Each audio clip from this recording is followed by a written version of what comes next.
Apapun keberadaan kita sekarang, Tuhan mau menolong kita.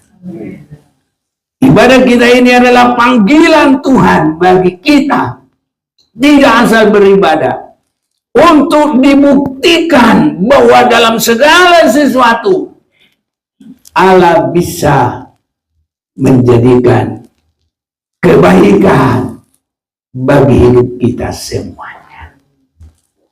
Saudara harus yakin, ya, kalaupun kita sedang ibarat baru dicubit sakit, sudah itu sebentar lagi berlalu, Tuhan gantikan sehat, sudah itu enaklah, ya. Dan ada di baliknya perkara yang melebihi lagi, ya. Istilahnya kalau saya juga boleh melihat kenapa terjadi ya percobaan itu, ya memang kalau iblis namanya dia aja penuduh, pencoba, ya, itu pembunuh lagi disebut. Nah, itu sebabnya dia berpikiran kalau saya bikin manusia ini susah, nanti dia akan tinggalin Tuhan. Pikir dia begitu. Tapi Tuhan sudah membuat dalam segala perkara mendatangkan kebaikan, bukan menjauhkan kita, bukan membuat kita terkutuk.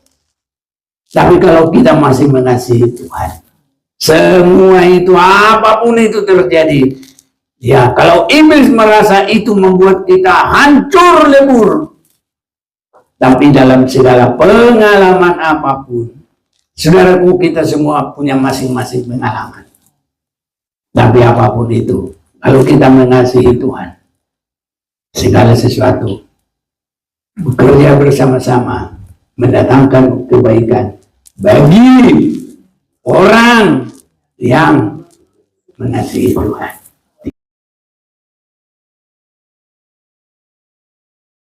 Salam kasih dalam kasih Tuhan kita, Tuhan Yesus Kristus.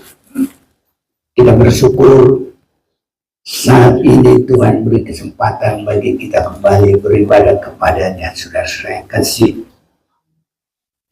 Ini sangat penting bagi kita selalu mendekatkan diri kepada Tuhan, supaya di setiap apapun kejadian ataupun saat-saat apapun, kita boleh selalu berkemenangan. Kita harus terus mendekatkan diri kepada Tuhan.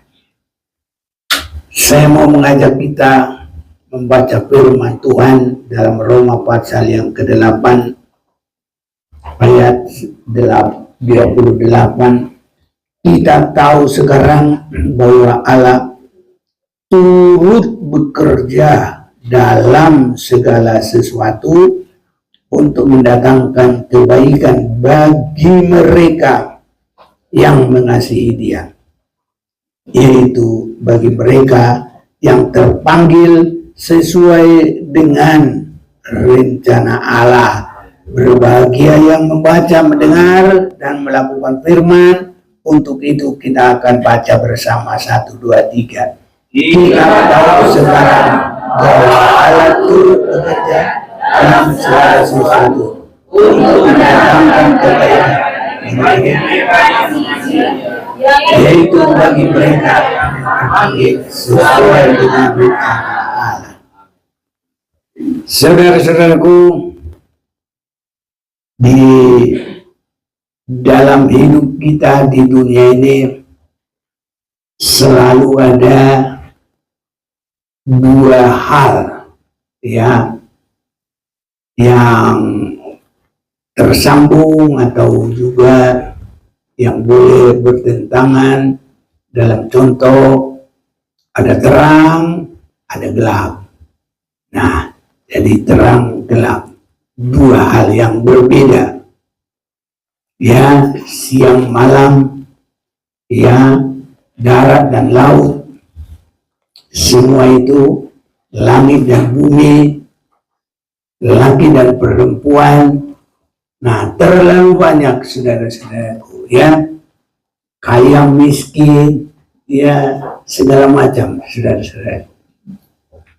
Nah, biasanya orang berkata roda berputar, kadang di atas, kadang di bawah. Jadi ada atas, ada bawah juga, semua. Namun saudara-saudaraku, saya boleh lihat di sini bahwa bagi anak Tuhan itu ada hal yang luar biasa. Kita tahu sekarang, dan semua kita harus tahu ya, bahwa Allah turut bekerja dalam segala sesuatu. Segala sesuatu. Jadi mencakup semua, berlawanan pun, apapun itu, campur baur pun, segala sesuatu dikatakan mendatangkan kebaikan. Nah, ini saudara-saudaraku. Jadi susah senang itu juga, kaya miskin itu juga, semua. Ada masalah, ada tidak ada masalah, itu juga semua mendatangkan kebaikan. Yang penting sekarang, saudara-saudaraku, kita harus bagian mereka yang mengasihi Tuhan. Atau kita yang mengasihi Tuhan. Kita yang sungguh-sungguh sudah menerima Tuhan, menerima Yesus, Tuhan Juru Selamat kita. Kita harus semakin mengasihi Tuhan. Dan saya melihat dari firman Tuhan, kasih seseorang itu ya ada, saudara-saudaraku, ya levelnya kira-kira gitulah. Kalau sekolah ada tingkatnya, ya. Ada orang ya kalau senang aku mau. Nah, ini saudara-saudaraku. Tapi kalau anak Tuhan yang mengasihi Tuhan, dia nggak ada uang atau ada uang, tak mendatangkan kebaikan. Ini saudara-saudaraku, luar biasa. Jadi saya perhatikan di sini, apapun yang terjadi, tidak ada jalan lain bagi kita. Mari lebih sungguh mengasihi Tuhan. Haleluya, saudaraku. Ya, jadi kita harus sampai bisa mengasihi Tuhan, mengikut Dia, ya dengan sungguh sepanjang hari, sepanjang umur hidup kita, sehingga tetap Yesus di depan, kita mengikut di belakang. Yesus senantiasa pegang tangan kanan kita. Bahkan Yesus memenuhi kita dengan rohnya sendiri. Jadi kita ada satu roh dengan Tuhan. Kita selalu mengikut Dia. Tidak ada yang memisahkan kita dengan Tuhan. Kaya miskin, susah senang, apa saja, tidak ada yang memisahkan kita dari kasih Allah. Ya, sehingga kalau kita boleh membaca juga dalam ya Roma pasal yang ke-7 ini,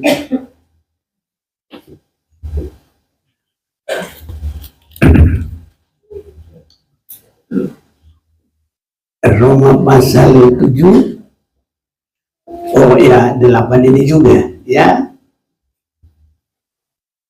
Jadi kita semua adalah orang-orang yang menjadi pemenang. Ayat 18 dulu saya baca, sebab aku yakin bahwa penderitaan zaman sekarang ini tidak dapat dibandingkan dengan kemuliaan yang akan dinyatakan kepada kita. Jadi supaya kita tetap teguh di dalam Dia, dan akhirnya nanti apapun yang terjadi, saudara-saudaraku, di dalam ayat 30 atau 38, seperti ada tertulis, oleh karena engkau kami ada dalam bahaya maut sepanjang hari, kami tetap dianggap sebagai domba-domba sembelihan. Tetapi dalam semuanya itu kita lebih daripada orang-orang yang menang oleh Dia yang telah mengasihi kita. Jadi kita mengasihi Tuhan, Tuhan mengasihi kita. Jadi klop, saudara-saudaraku, ya, sehingga apa yang disebut tadi bahwa apapun yang terjadi sekarang ini turut bekerja dalam segala sesuatu mendatangkan kebaikan bagi mereka yang mengasihi Dia. Jadi kalau kita tetap mengasihi Tuhan sekarang ini dan kita buat peraturan dalam hati kita, ketetapan dalam hati kita, itu juga satu perjanjian. Saya mau mengasihi Tuhan dari sekarang sampai sepanjang hari umur hidupku. Maka kita perhatikan, saudaraku, apapun yang terjadi sekarang, pegang janji Tuhan. Indah pada waktunya. Menang, saudara-saudaraku. Bahkan kemenangan kita, kemenangan yang luar biasa. Tapi dalam semuanya itu kita lebih daripada orang-orang yang menang oleh Dia yang telah mengasihi kita.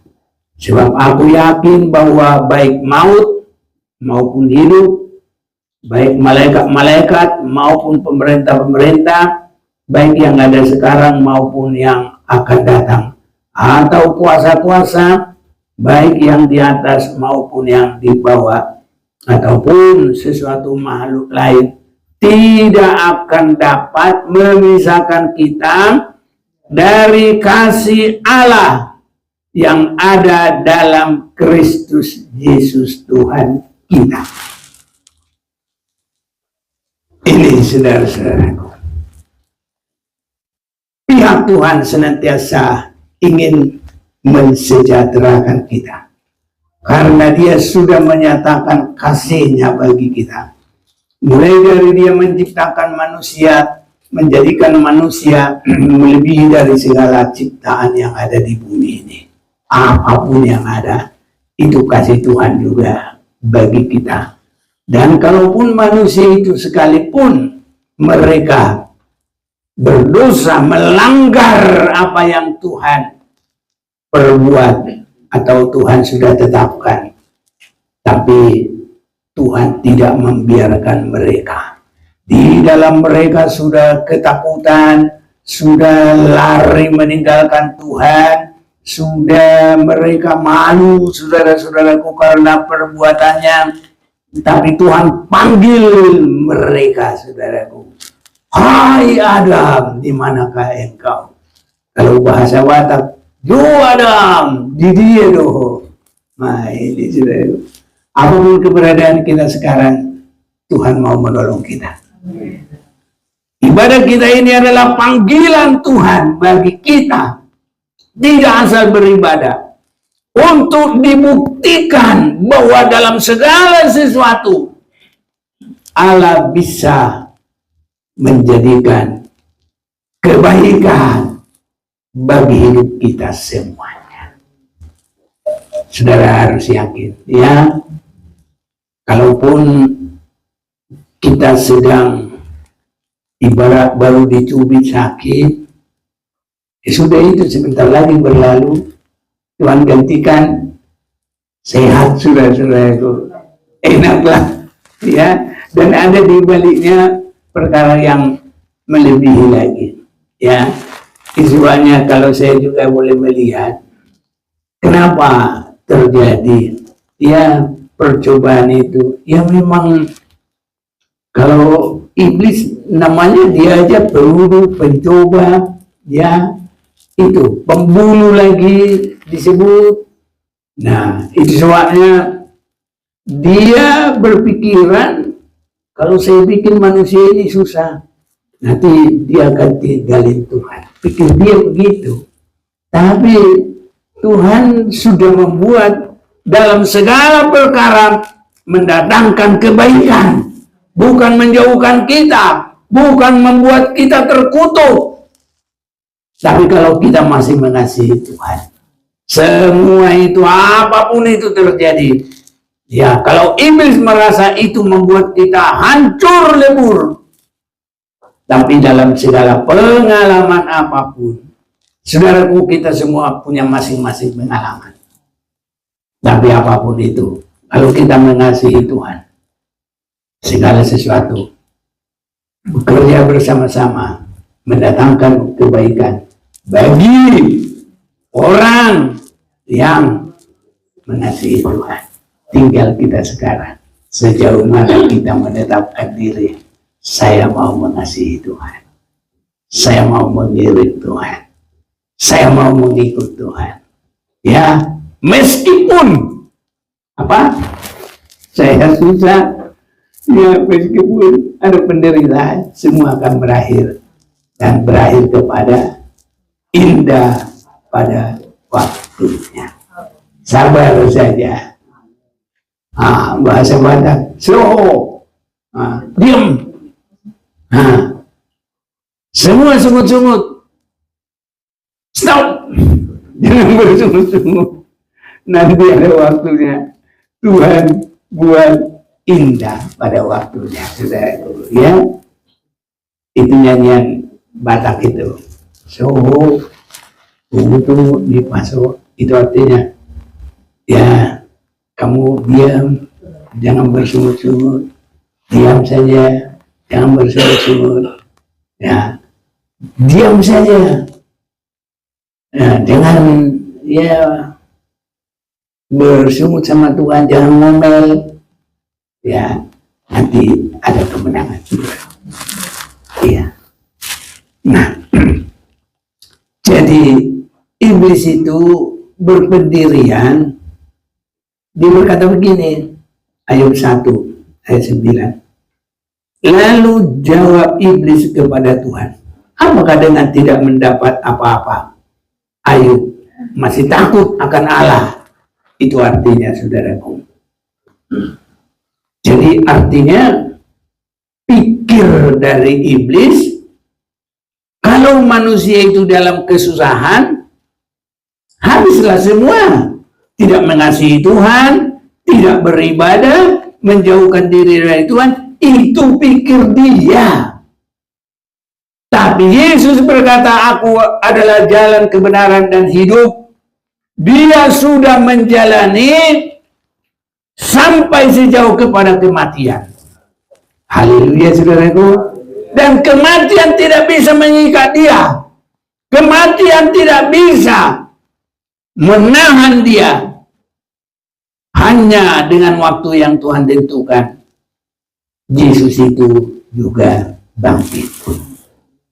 Jadi saudara-saudaraku, kita mungkin sudah banyak ujian, cobaan, tantangan, tapi satu, ya, yang belum terjadi bagi kita, kita kan belum pernah mati.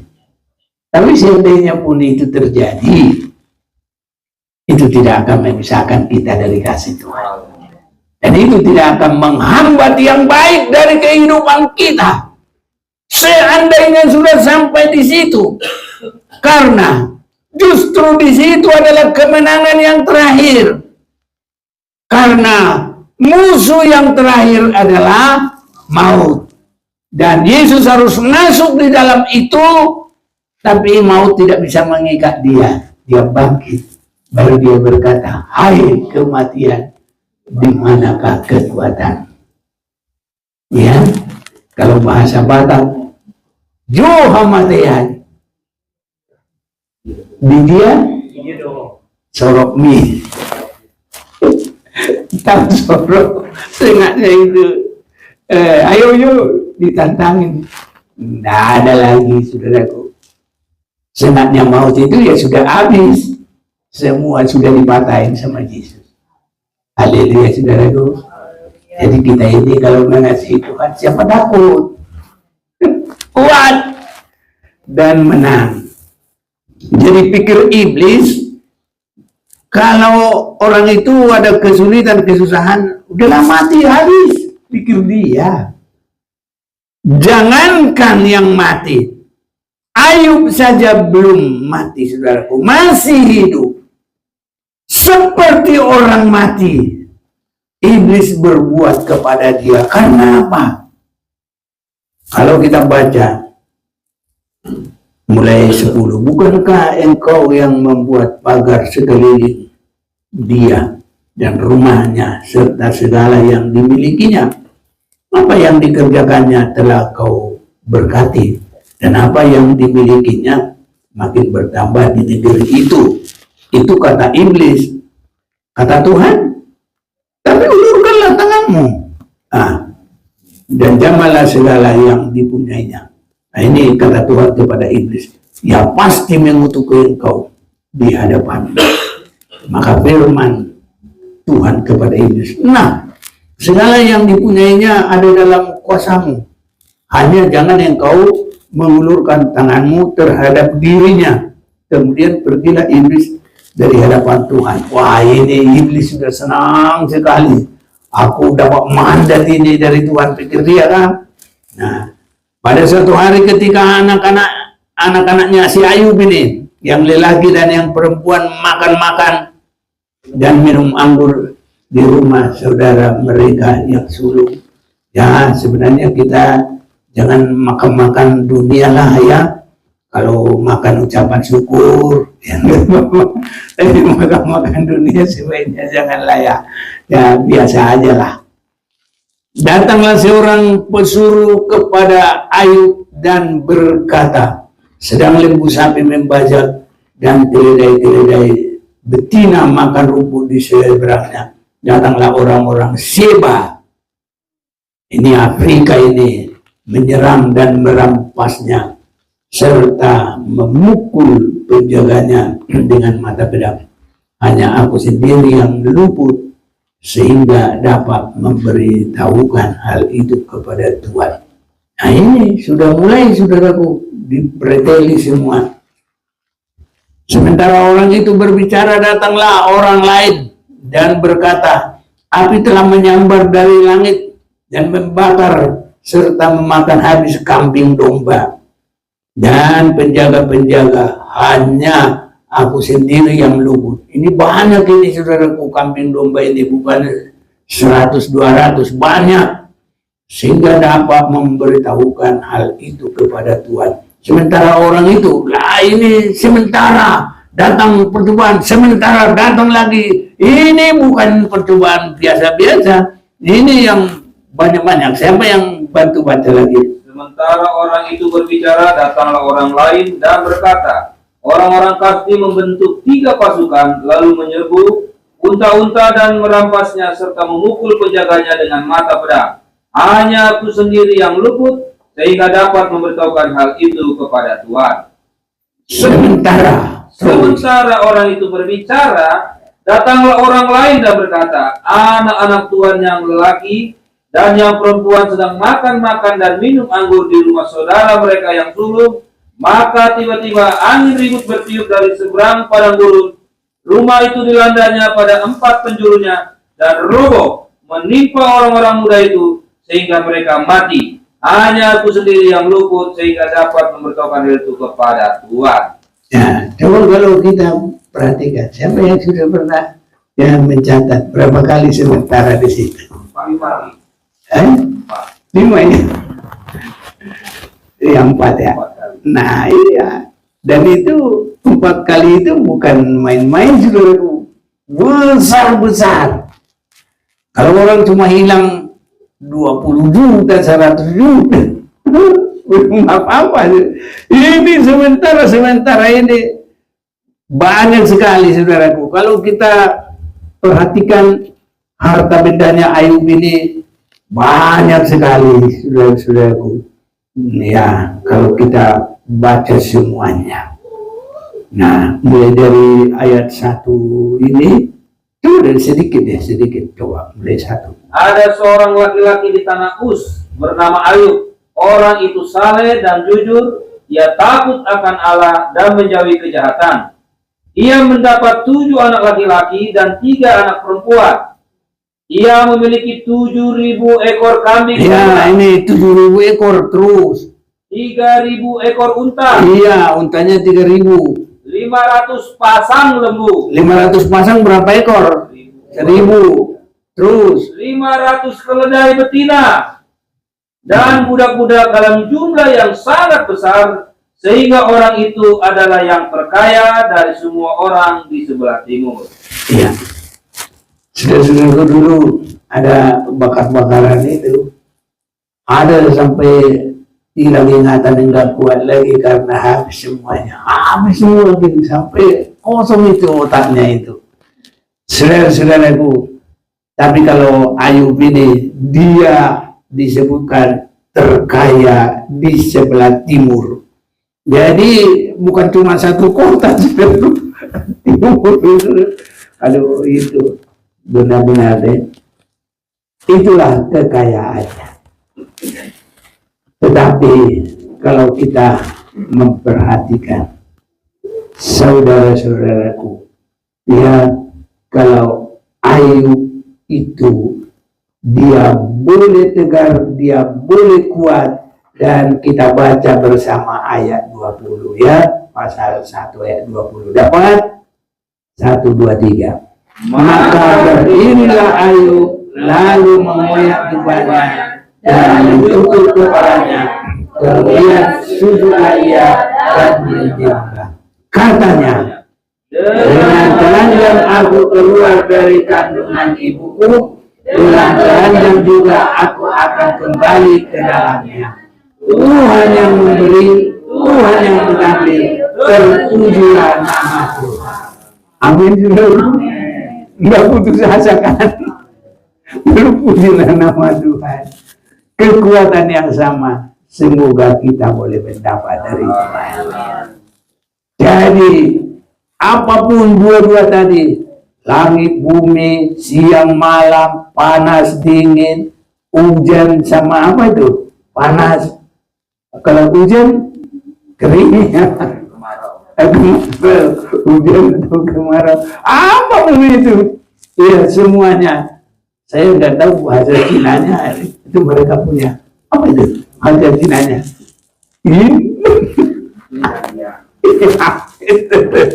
Itu bahasa Cinanya. Jadi itu yang selalu ada berputar gitu, in dan yang gitu. Ya sudah, apapun itu bagi kita semuanya, Tuhan lebih kuasa dari semuanya. Tuhan sanggup menguasai itu. Nah, itu sebabnya sabar, saudara-saudaraku. Seperti nyanyian tadi. Ya, sabar. Ada waktunya. Indah pada waktunya. Itu mana itu? Bapak pasal 3 ayat yang ke-11. Boleh dibaca juga. Ya, jadi pegangan kita.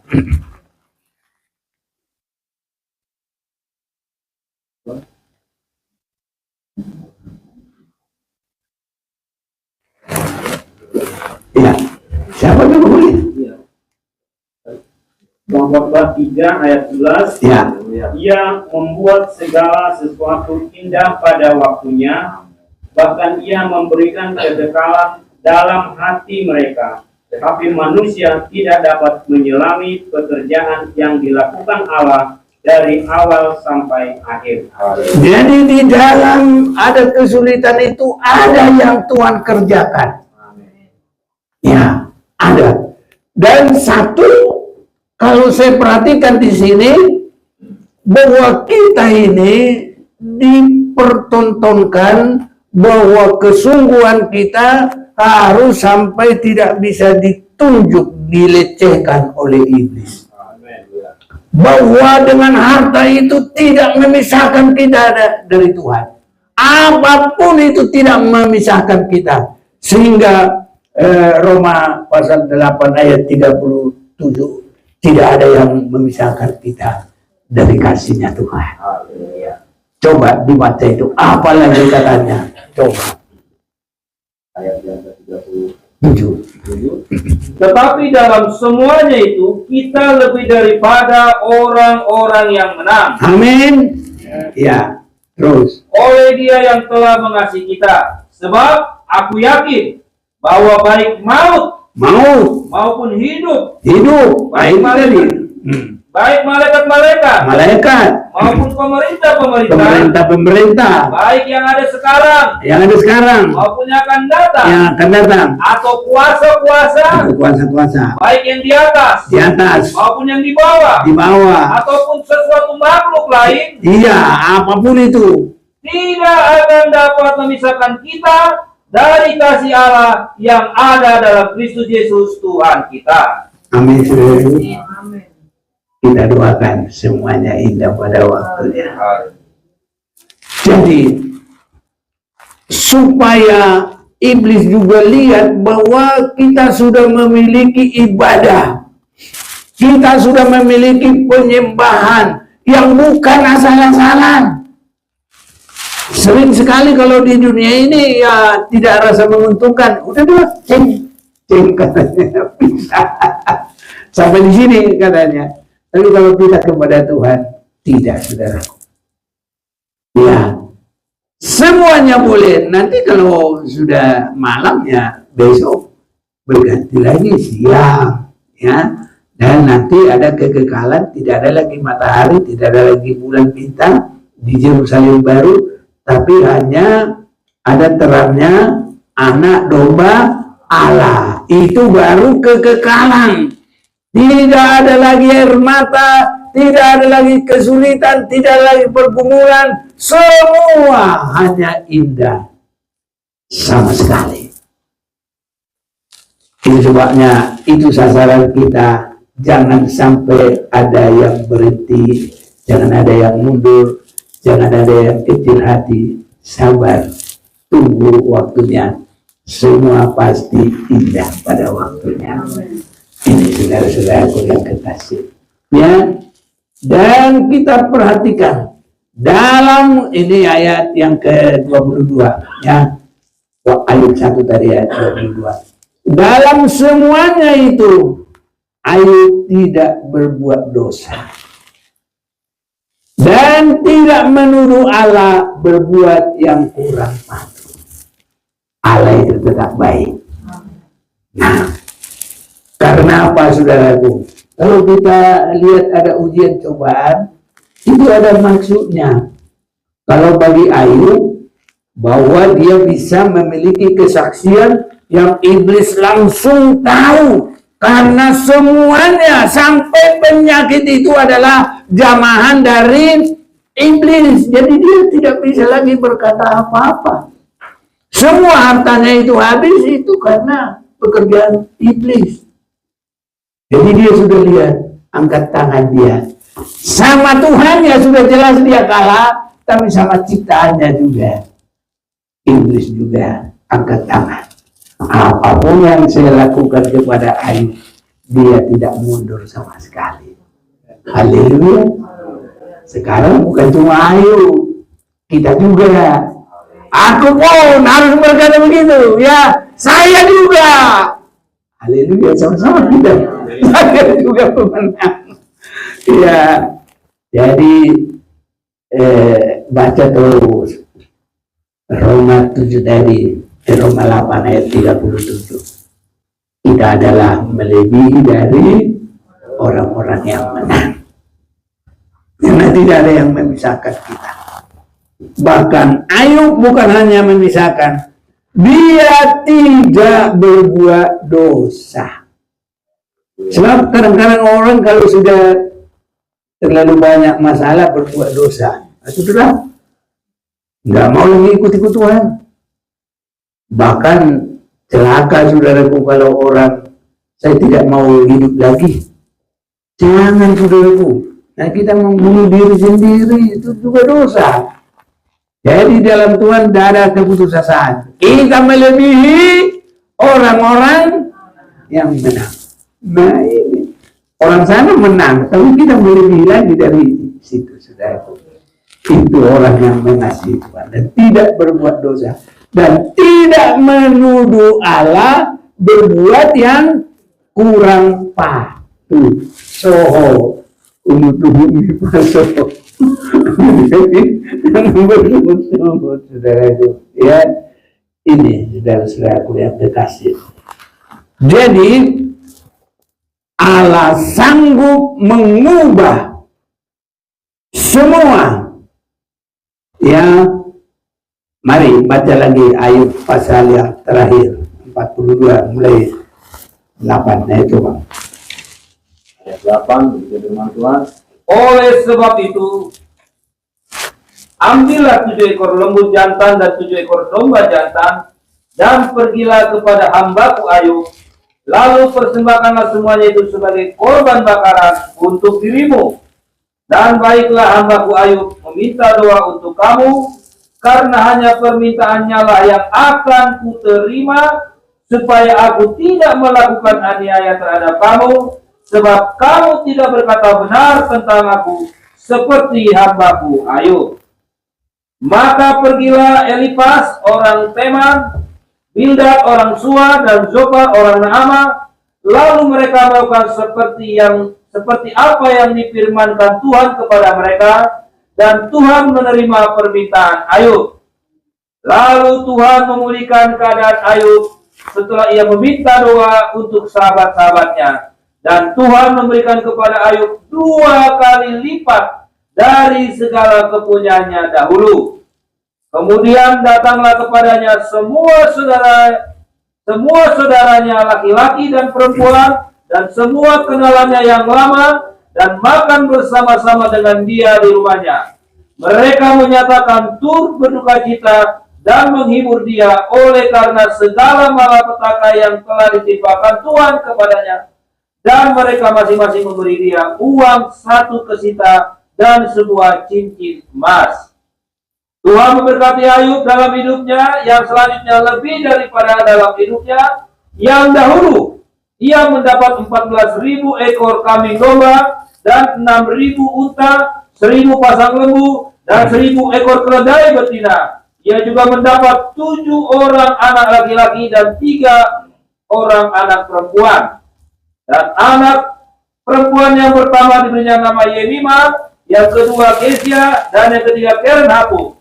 Di seluruh negeri tidak terdapat perempuan yang secantik anak-anak Ayub, dan mereka diberi ayahnya milik pusaka di tengah-tengah saudaranya laki-laki. Sesudah itu Ayub masih hidup 140 tahun lamanya. Ia melihat anak-anaknya dan cucu-cucunya sampai keturunan yang keempat. Maka matilah Ayub tua dan lanjut umur.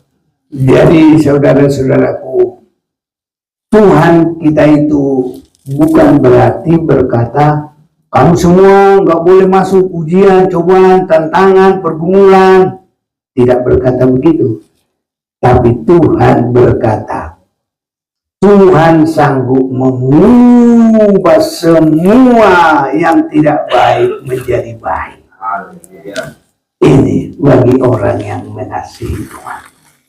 Sehingga saudara-saudaraku, ya, kalau saya juga mau mengajak kita membaca Kejadian pasal 50 yang ayat 20, memang kamu telah mereka-rekakan yang jahat terhadap aku, tetapi Allah telah mereka-rekakannya untuk kebaikan, dengan maksud melakukan seperti yang terjadi sekarang ini, yaitu memelihara hidup suatu bangsa yang besar. Tahu siapa dia? Bagaimana dia di dalam keluarganya? Dia sangat dikasihi bapaknya, tapi karena dia dikasihi bapaknya menjadi kebencian jadi saudara-saudaranya. Yusuf itu adalah yang sudah lahir di akhir hidup daripada Yakub. Itu menunjukkan masa kita juga, saudaraku, yang berada di akhir zaman. Sebab sebelum kita kan sudah ada Adam, ada Abraham, ada yang lain-lain, ya kan. Tapi di akhir zaman kita boleh dilahirkan di dalam Yesus Kristus. Ini saudaraku sangat dikasihi Tuhan, supaya kita ya benar-benar menjaga saudaraku. Tapi bukan berarti kita ini nggak luput dari ujian cobaan. Itu jadi ya dasar bagaimana saudara-saudara Yusuf membenci dia. Semua membenci. Sehingga kalau datang Yusuf padahal untuk mengantar makanan bagi mereka, sudah datang tukang mimpi, diolok, dibully. Nah, di SMA berapa 72 karena dibully jadi ngebom dia kan. Iya, tapi kalau anak Tuhan gak ada balas dendam. Iya, jadi ada nanti. Karena kalau balas dendam habis ceritanya, nggak ada lagi nanti keindahan. Tapi kalau Yusuf ini sabar, diolok, dihina sabar, apapun sabar, dimasukkan di lubang yang sumur yang dalam sabar. Ada lagi saudaranya, jangan kita ya masukin di situ, rugi kita, mending aja kita jual, masuk akal, dapat duit. Nah, orang kalau ada duit itu apa aja juga nggak peduli dia, dijual lah Yusuf ke Mesir. Pertamanya ke siapa? Potifar. Ya, saudara-saudaraku, maka nanti akan berujung, memang kamu telah mereka-rekakan yang jahat terhadap aku, tapi Allah telah mereka-rekanya untuk kebaikan. Jadi biarpun orang jahat di kita, saudara, Allah sanggup berbuat dari situ. Yang penting kita terus berserah kepada Tuhan dan mengasihi Tuhan. Nanti dari situ Tuhan akan mengadakan, ada, tinggal sabar, soho tunggu sabar aja saudaraku ya, Tuhan pasti berikan kemenangan. Memang kamu telah mereka-rekakan yang jahat terhadap aku, tapi Allah telah mereka-rekakannya untuk kebaikan, dengan maksud melakukan seperti yang terjadi sekarang ini. Kami, yakni memelihara hidup suatu bangsa yang besar. Jadi bukan hanya keluarga itu lagi, bangsa yang besar, yaitu bangsa Israel, termasuk juga orang Mesir. Ya, jadi jangan takut, aku akan menanggung makananmu dan makanan anak-anakmu juga. Demikianlah ia menghiburkan mereka dan menenangkan hati mereka dengan perkataannya. Jadi satu yang pertama kita harus perhatikan, jangan mati cinta kasih kita kepada Tuhan. Karena dasar dari semuanya itu kita boleh dapatkan, itu Tuhan sudah berkata, bagi orang yang mengasihi Dia. Itu tadi dalam Roma 8 ayat yang ke-28. Allah sanggup ya menjadikan segala sesuatu itu menjadi kebaikan bagi orang yang mengasihi. Kedua, Ayub, dalam semua hal itu Ayub tidak berbuat dosa. Dan dalam semua itu Ayub tidak bersungut-sungut dan memprotes Allah. Dia tidak berkata Allah. Dia bilang apa? Tidak melakukan atau kurang adil, begitulah pikiran dia tadi ya. Ya, kira-kira begitu tadi. Baca dulu biar jangan salah. Dalam kesemuanya itu Ayub tidak berbuat dosa dan tidak menuduh Allah berbuat yang kurang patut. Oh iya, kurang patut ya. Tapi Allah kita itu segala sesuatu itu ya memang begitu jalannya, saudara-saudara. Itu sebabnya jangankan kita, Yesus sudah duluan melakukan itu. Dia merendahkan, tidak menganggap kesetaraannya dengan Allah. Dalam keadaan Allah dia mengambil rupa manusia. Dalam keadaan rupa manusia dia menjadi hamba. Bukan untuk dilayani, tapi untuk melayani. dan taat sampai kepada mati. Nah, pikir iblis, wah mungkin 3 hari itu pesta itu iblis itu ya. Tahu-tahu Yesus bangkit. Malah Yesus berkata, "Hai maut, di mana sengatmu?" Iblis juga ditantangi, "Kamu sudah kalah, tidak bisa nuduh. Aku memerangi kamu tidak pakai senjata, tidak kekuatan, tidak pakai sakit hati, tidak balas-balas. Tapi kamu, saya serahkan nyawaku kepada Tuhan sampai mati tersalib. Tapi kuasamu nggak bisa pegang saya dalam kematian." Maka kematian itu dikalahkan, maut itu dikalahkan, dosa juga sudah tertebus. Kalah lagi ya, nggak bisa nuntut sama sekali, nggak bisa nuduh. Nggak ada yang berkata, kamu tidak adil, nggak bisa begitu. Jadi bukan hanya Ayub yang berkata begitu. Iblis juga harus sampai berkata begitu. Dia tidak bisa mengatakan Allah itu melakukan yang tidak patut. Tidak. Karena apa? Sedikit pun Yesus tidak mempertahankan. Sedikit pun Yesus tidak memakai kekuasaannya, wewenangnya. Tapi Yesus menyerahkan dirinya. Taat sampai kepada mati, dan pada waktunya dia bangkit lagi. Semua kita harus yang diberkati Tuhan. Ini saudaraku, kita sudah tahu jalannya, tinggal sabar, tekun, buat kesimpulan dalam hati. Saya mau terus mengikut Yesus. Peganglah tanganku Roh Kudus. Setiap hari ku tidak dapat jalan sendiri tanpa Roh. Bawalah diriku kepada segala kebenaran, agar aku tidak tersesat mengikuti jalan. Kudus, kudus, kuduslah Tuhan. Mari kita nyanyikan, kita berdiri.